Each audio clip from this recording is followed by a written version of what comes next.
زبان پشتو یک زبان قومی است، زبان منطقه نیست. تنها یک قوم به او گپ میزنه و در سال 1964 این باعث زبان رسمی کشور افغانستان شناخته شده، نه پیش از او. ما که وقتی که شاگرد افغانستان بودیم در کابل، کتابای ما به نام کتابای فارسی بود، حتی کلمه دری وجود نداشت. میدین؟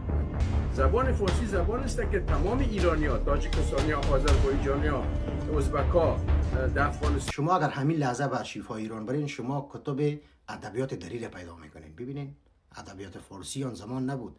تا قرن 19 ادبیات فارسی به نام ادبیات فارسی هیچ چیزی ما نداشتیم و زبان دری هم این گونه تعریف میشد در زمان عبدالرحمن خان. زبان تازی های دری، تازی، چون تا قرن 19 قومی به نام تاجک نداشتیم، کشور به نام تاجکستان نداشتیم. یگانه زبان آریایی که مستقل و سوچه و زنده باقی مانده و تکمیل باقی مانده زبان پشتوست.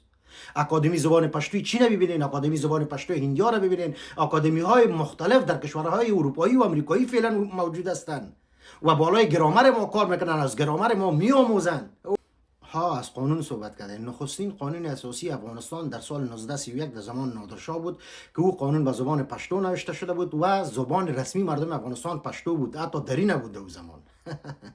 بعدا در سال 1964 در زمان ظاهرشاه زبان دری در پهلوی زبان پشتو رسمیت پیدا کرد در قانون دینی قانون در سال 1964 که به وجود آمد. پارسی تا این زمان هم نبود. پارسی را به خصوص در جمهوریت شما یک کمی رشد دادین و دیگه دادین.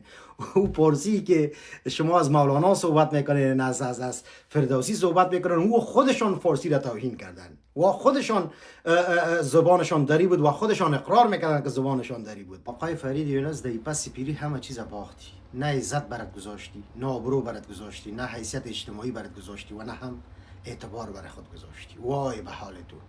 قبل از قرن 19 اگر یک سند برای ما آوردی که زبان پارسی زبان رسمی ایران، تاجکستان و افغانستان بود، ما برات